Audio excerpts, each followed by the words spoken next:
Hello and welcome back to Mindfulness Monday with Johnny Tiger on Monday, August 4th, 2025.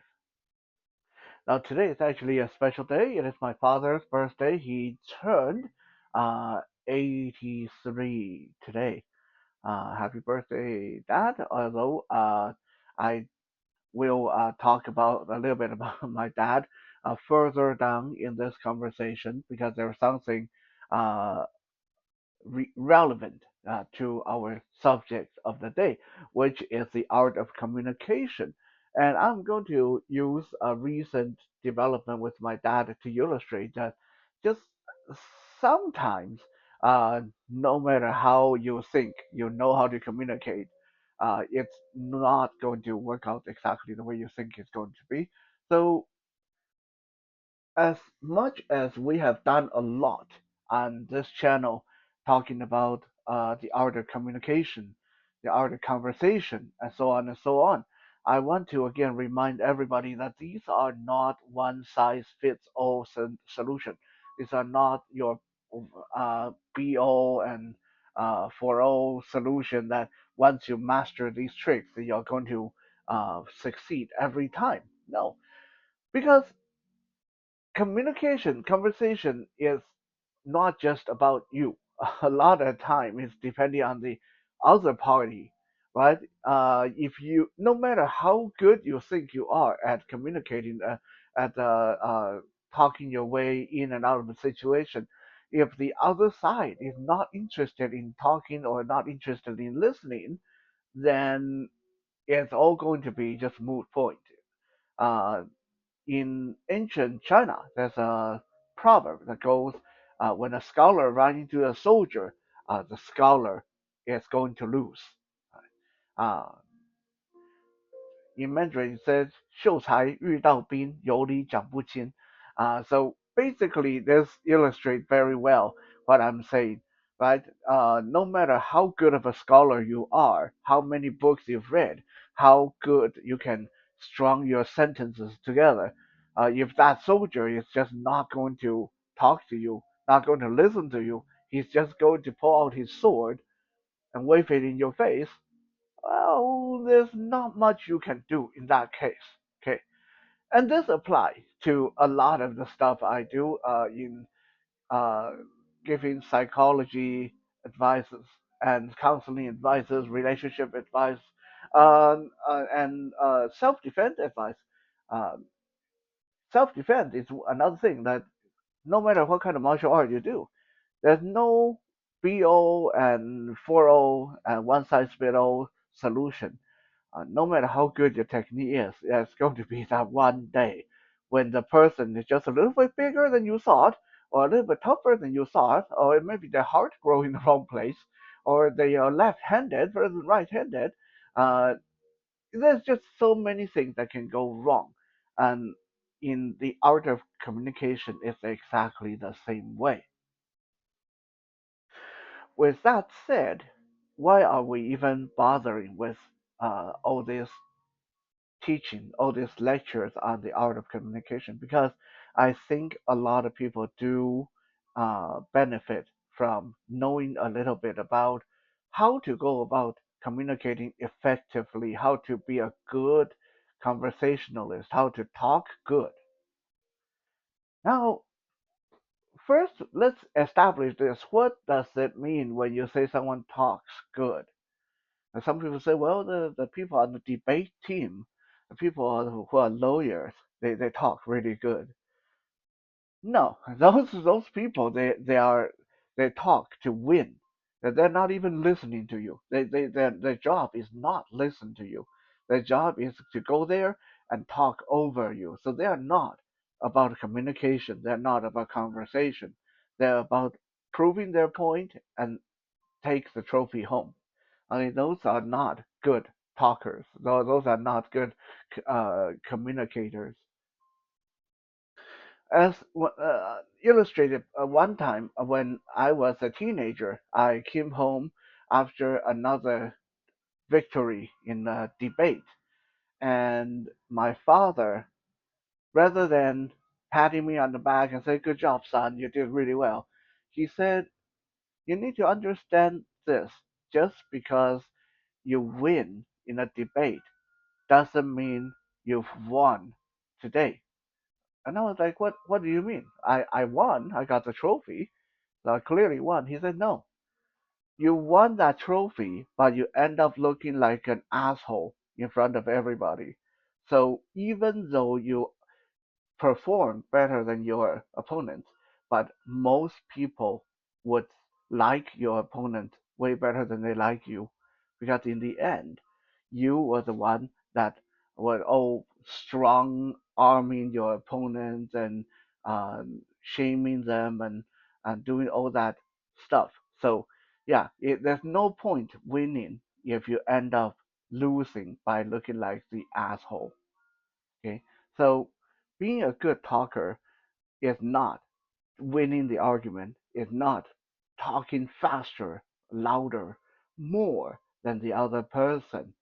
Being a good communicator, being an effective communicator, being a good talker means that at the end of this interaction, you can walk away feeling good about the result, and the other side will also feel good about the result. That is the ideal situation. Of course, not all situations go to end that way, but we can try for majority.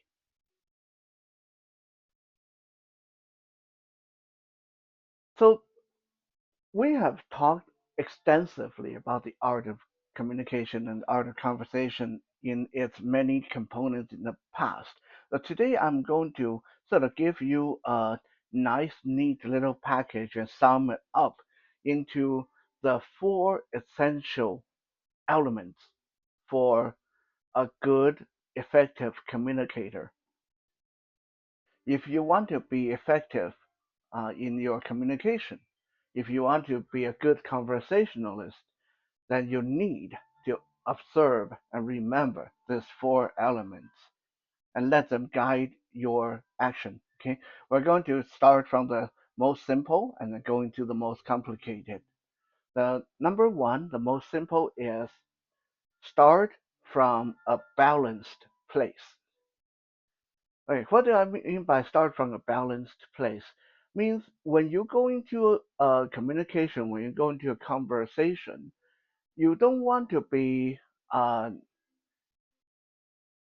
you don't want to come from a place of superiority. Uh, you don't want to be condescending because no one's going to listen to you if you're condescending.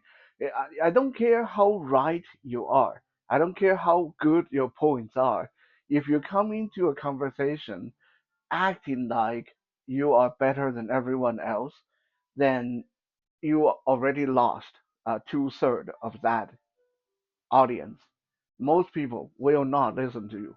There's going to be a few. There's going to be a very select few that will say, "Oh, well, this guy is a bit of an ass, but he has a really good point. I can really learn from that." Those are very exceptional people.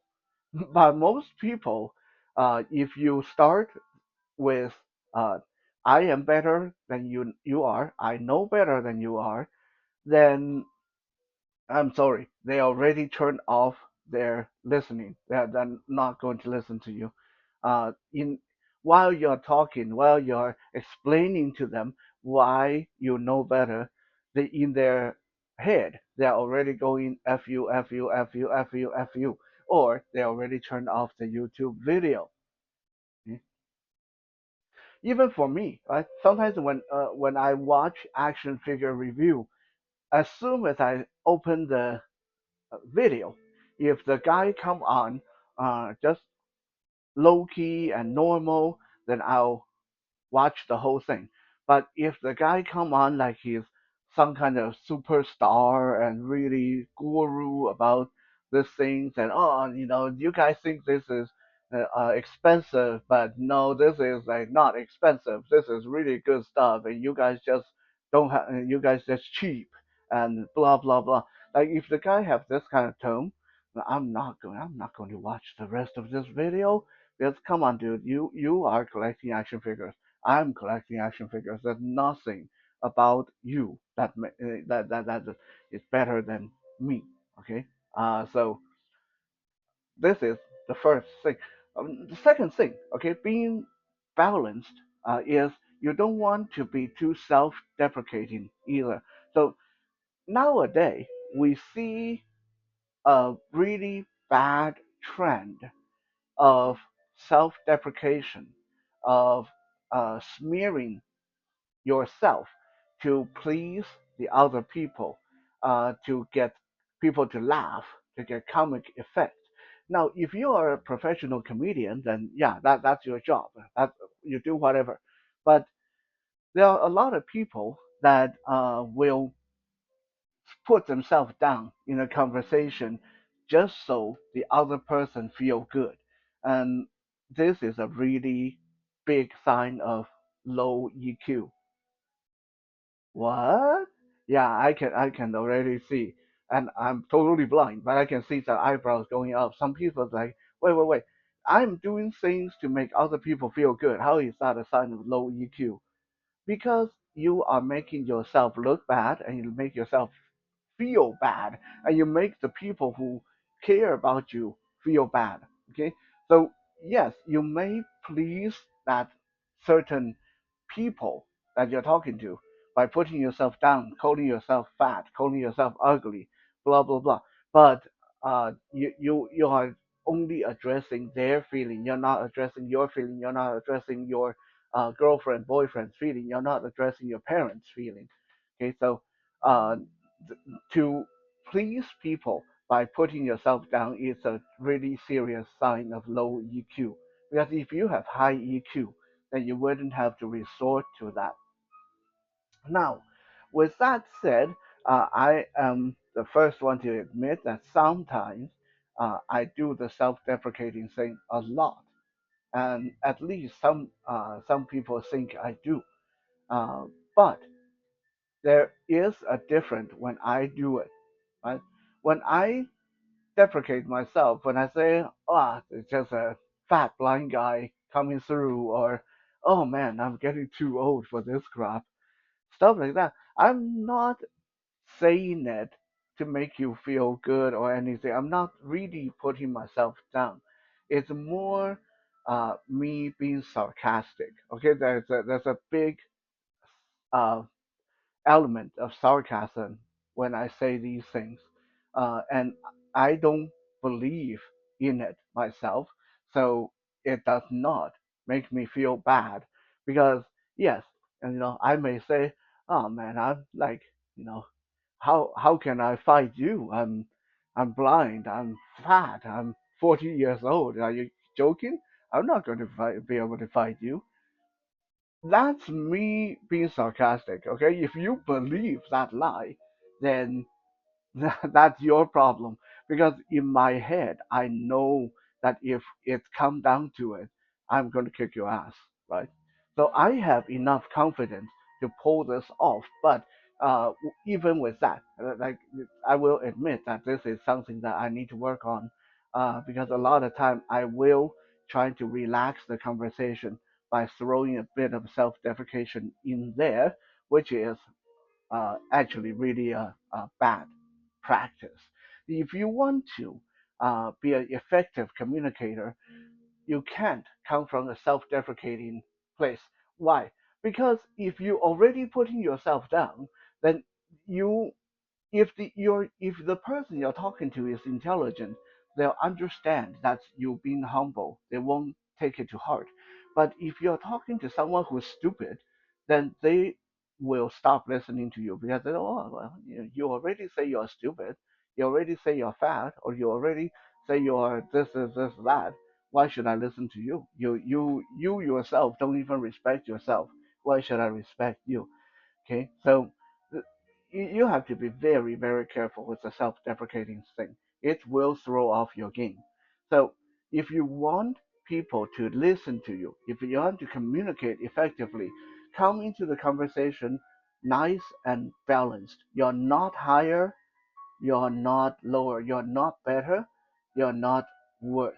You are just like the other person. You're every man's man. You're every woman's woman. Okay, people like people they can relate to. People like people that they are on the equal footing of. Why do so many people like the Punisher? Why do so many people like Batman? Because Batman and Punisher are normal, everyday people. Don't have superpower. I mean, okay, they are a little bit better than normal people. Uh, Batman has a lot of money, and Punisher is just like physically crazy, but still they are as relatable as you and I. Um, but someone like Superman, someone like Wonder Woman, someone like Spider-Man, those people they have so much power that things come to them, things happen easily for them, that it's hard for us to take them seriously. So, yeah, the number one key point, one element you need to have if you want to be an effective communicator is to start with from a place of balance.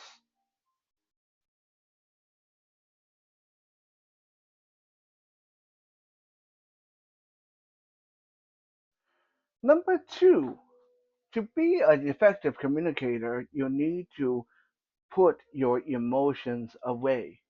Now, this sounds counterintuitive because some people say, well, if you show your emotions, then you're more genuine, then people can trust you more, uh, and you're more relatable, and you're no. What people actually saying to you is, if you show us your emotion, we can read you better, then we can manipulate you better. We can manipulate the conversation better. Okay, it got nothing to do with being a good communicator. If you want to be very effective in communicating, you want to put especially negative energy, rage, anger, fear, sadness, envy, jealousy, all that stuff, put all that stuff away. And even some of the happy stuff, you want to dial that down, especially for attractive women. Okay, you guys, some of you don't have any idea that your effect on guys that trying to talk to you. Okay, if a guy is trying to talk business with you, and then you start acting happy, laughing at their jokes and cracking smiles, you end up throwing off their whole game, right? A lot of time they'll continue to act funny or talk, tell jokes, and then the actual topic doesn't get talked about because they want to please you. They like to see you laugh. They like to see you smile. So if is that nice? Yes, it's nice, but it's not solving the issue on the table. It's not communicating what needs to be communicated. So if you want to be effective, shelve all that emotion. Don't let anger guide you. That's very important because a lot of people react instinctually to anger. The moment they see you angry, they either shut off or they retaliate with their own anger, or they they shrink down and try to defer to you. A lot of people have a hard time dealing with visible anger. So if you show anger in when you're communicating with someone, most likely you're not going to get very valid communication, right? So, so for example, right, it, um, my dad, when we were a teenager, he went through this period of time where he said, okay, we are going to have democracy in this house. You guys want to communicate? We're going to communicate. And then every day after dinner, he would call a family meeting. No matter it didn't matter what you were doing. You were busy with homework. You're busy with washing dishes. He didn't care. Everybody into the living room. Time for you guys want democracy? We're going to have democracy. And then in the beginning of the meeting, he does this, standing in the middle of the room, glaring at everybody. Anyone got anything to say? And then, of course, everybody, no. Okay, so he thought he was communicating. He thought he was giving us a chance to communicate, but all he accomplished was making us nervous and scare the shit out of us. And nothing got communicated. Okay, you can't solve anything that way. So if you want to be effective, then shelve all that visible emotion. Keep it nice and bland, and nice and neutral when you communicate. Nice even tone. Don't let anger guide your words. Don't let fear put your words away. Okay, say what you need to say, hear what you need to hear, and don't get emotional about it.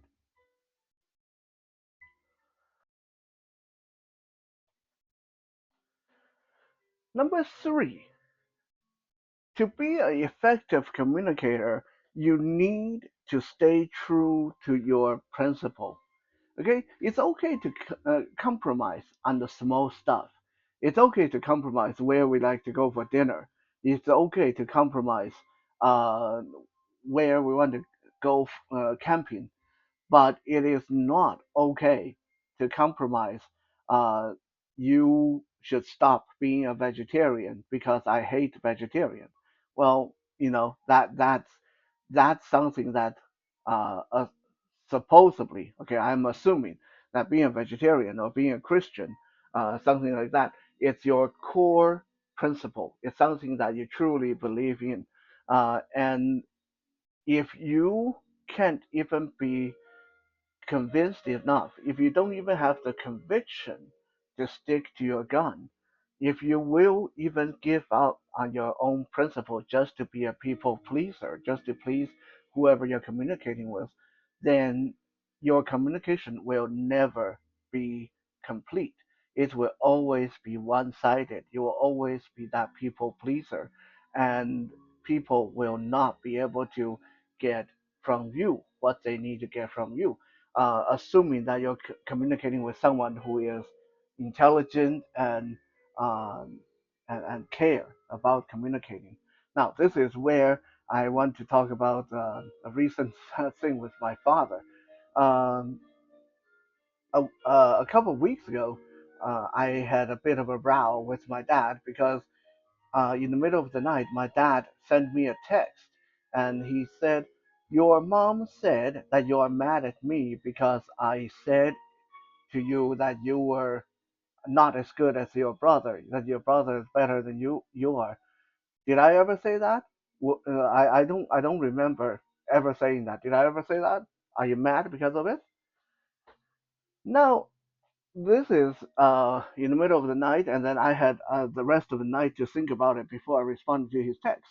So if I just wanted to treat my dad like, oh, he's a stupid, foolish old guy with dementia, then the logical thing for me to do was uh, to just say, hey, yeah, well, I don't know, maybe you didn't say it. I don't remember either, Dad. I don't remember it. If you don't remember, I don't remember. It probably didn't happen. It's okay. That should be that would be the smart thing to do, right?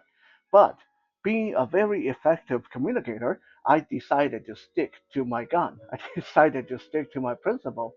You did say it. And when you said it, it did bother me. I am willing to let it go because I know you didn't mean it. But since you are asking, I want to tell you, yes, Dad, you did say that. So I responded. I said, yes, you actually did say that. You said it twice. One time was 4 years ago, and then the other time was last year. And this, and that was a circumstance where you said it.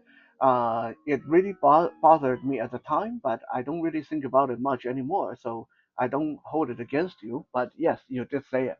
That's how I responded.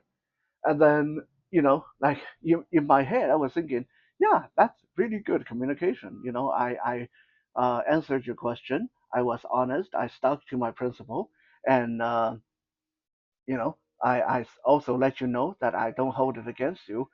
To be the end of the story. But then he called me and he bitched me out and he said, you're a really bad son. Yeah, I'm having a fight with your mom and you're siding with your mom and you're playing into her lie. You're telling me that I said things that I never said before. You're a lousy son. I don't ever want to talk to you again, and blah blah blah blah blah. And I was like, wow, okay, wasn't expecting that. I was thinking that, I don't know, maybe a overly romantic part of me was thinking that my dad would remember, oh yeah, yeah, I did say this. Oh, I didn't know it affected Johnny this way. Okay, sorry, son. I'm sorry. I said I was hoping for at least a little pat on the back, a little acknowledgement, a little maybe awkward apology, and then we can move on. Wasn't expecting him to come out all strong and offended and aggressive and all that shit. So when I called him yesterday to wish him happy birthday, he didn't answer the phone. And then I wrote him a message and said, "Hey, just want to, I just called you to wish you a happy birthday and hope you have a good one." And he didn't even call me back. He just responded with a really formal "thank you."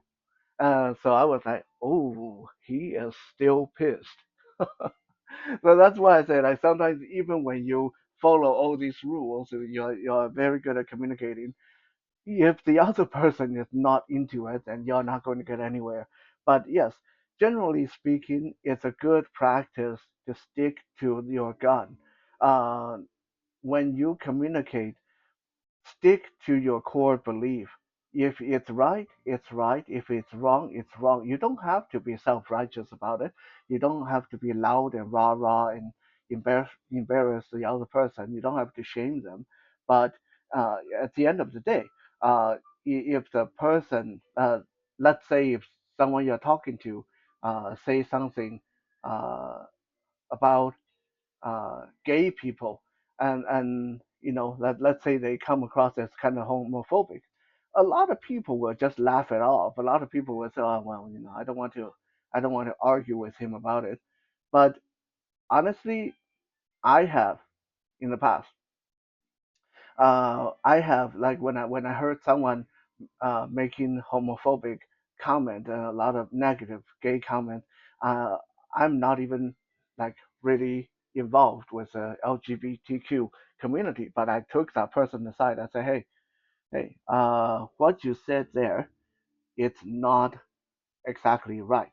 Okay, this this is scientific evidence I have read before, and I understand that uh, you might not have come across this information, but yeah, like saying what you did is very negative and it's not true.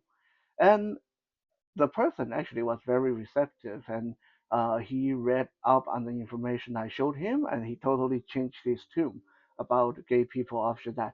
So I think, um, generally speaking, you'll benefit a lot more from your communication if you stick to what is right and stick and uh, don't compromise your core belief. Now we come to the most complicated part of the be an effective communicator, which is number four.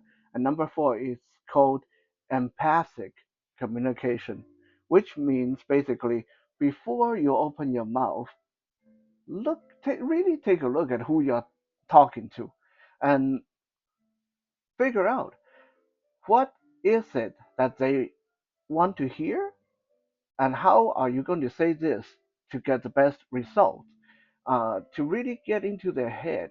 Because some people some people may say, I'm just me, I'm going to be this way no matter who I'm talking to. Sorry, if you are that way, then you are a bit of an idiot. Yeah, because nothing in life is exactly the same way every time. Okay, you don't make your cup of coffee exactly the same way every morning, even though it's very similar. But today you may hold it at this angle, tomorrow you may hold it at that angle. Today you may use 1 teaspoon of coffee, or tomorrow might be 1.5 teaspoon of coffee. Nothing's exactly the same. Today you may feel like 2 cups of coffee, but tomorrow you may feel like 5 cups of coffee. Okay, uh, martial art is the same thing. Every You need to be able to adapt to your situation. You don't do the same exact move every time you get attacked. Okay, you got to assess how tall is this person, how big is this person. If this person is 500 pounds, do I really want to get in that judo move? Do I really want to try that? Do I really want to take them down without pursuing jujitsu move? Probably not. Okay, communication is exactly the same way. You need to read people. You need to be able to assess the situation before you open your mouth. And within empathic communication, there's four little uh, points to follow. But I don't want this video to go on forever, so we'll leave that for the next video.